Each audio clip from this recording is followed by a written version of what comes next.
Hey, thanks, James. Annabelle Drumm here in the studio with a very good-looking young conductor, Sam Allchurch. Sam, thanks so very much for coming along today. Oh, my pleasure, Annabelle. Lovely to be here. And you are a relatively new conductor. How long have you been conducting professionally? Professionally, probably just the last sort of 5 years, I guess. I started conducting, though, quite young as a kid. I conducted my local church choir, so goodness knows what I would have been like at that time, but it was a great experience. So, a 13-year-old let loose on a choir, a very small choir, but it was a good experience nonetheless. And what was it that drew you to the choral music? Well, I started as a child in Sydney Children's Choir under Lynn Williams, and I just loved it more than anything else. It was the sort of music that was completely captivating. And I did play instruments. I trained as an organist, but the choral music was my first love. Yeah. Great. And your training and your career has taken you to a number of places. You've conducted Gondwana Young Men's Choir and the Trinity College Choir in Melbourne. Is that right? Yes, that's right. I was an undergraduate student there at Trinity in Melbourne for about 4 years. And then recently, in fact, just last year, I had the opportunity to go back and conduct the choir for about 6 months while they were in between directors of music. So that was great fun.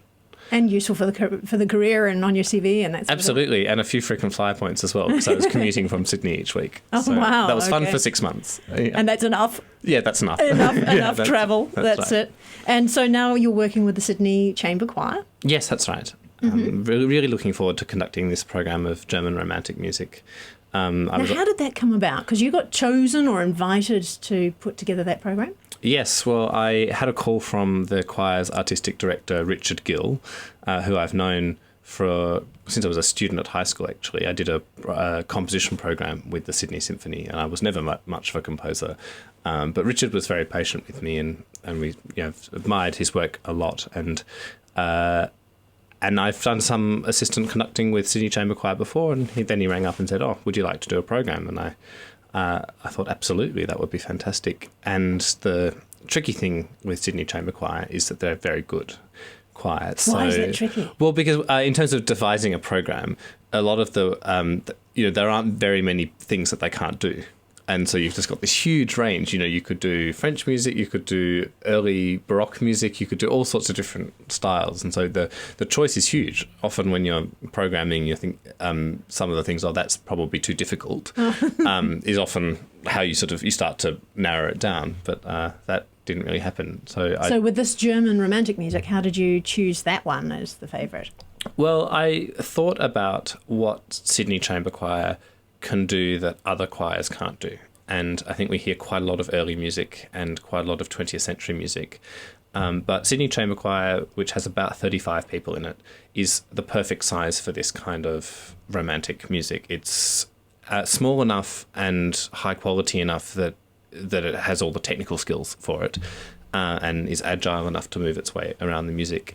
But it's also big enough to have a richness to it, which is essential. You can't do this music with 12 people. You need depth. Yeah, exactly. Yeah, that's right. So, and I particularly this music has been a part of my life for a long time, and I hadn't really realised how much it had been, because I just sort of always, ever since I'd sung in a Mahler symphony with the Sydney Children's Choir, I just loved Mahler's music, and then that led into that kind of period, Brahms and Mendelssohn and those sorts of composers. So it's quite a personal selection.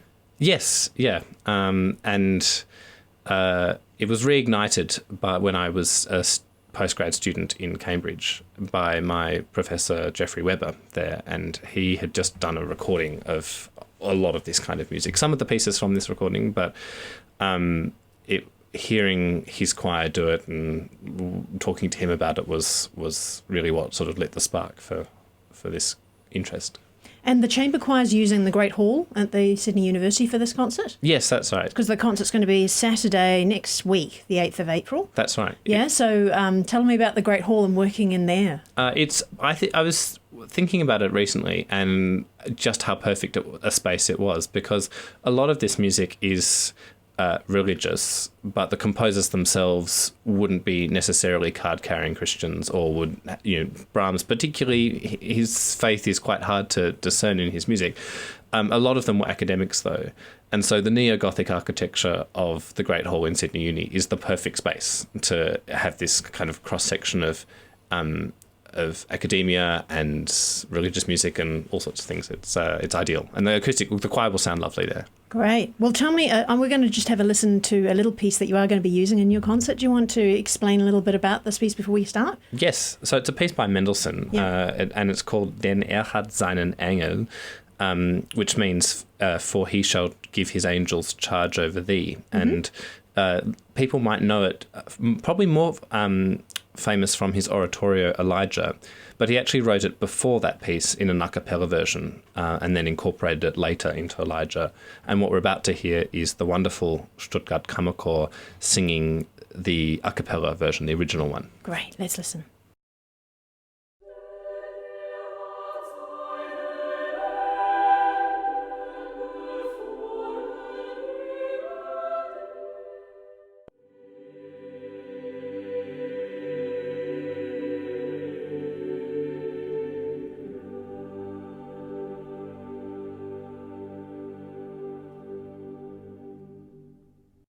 Wow, that's just really, really beautiful.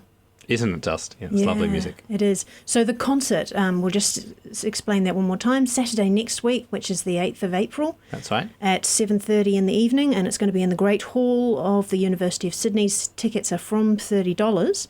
And apparently we've got 2 A-reserve tickets to give away. Is that right? Yes, I think so. That's excellent. Fantastic. So if you're interested in getting a ticket for the concert, if you'd like to get a free ticket, especially the A-reserve ones, you can ring the station right here at 9439 4777. Again, that's 9439 4777. Our reception is closed at the moment, but you can leave a message on the answer phone with your name and your phone number, and if you can just say Sydney Chamber Choir, then we know that that's the giveaway that we're talking about, and the draw will be happening later on this morning, and we'll give you a call if you win. And if you don't get the message back that you've won some tickets, you can also get some yourself at the website, which is sydneychamberchoir.org, O-R-G on the end, sydneychamberchoir.org, or the phone number 1300 661 738. Have you got anything else, Sam, on how fabulous this concert is going to be? Well, all I'd say, Annabelle, is that this is the perfect way to feed your soul. It's just beautiful music sung by one of the best choirs in Australia, so really do come along. It'd be great. It's going to be marvellous. Thanks so much, Sam. Pleasure. Back to you, James.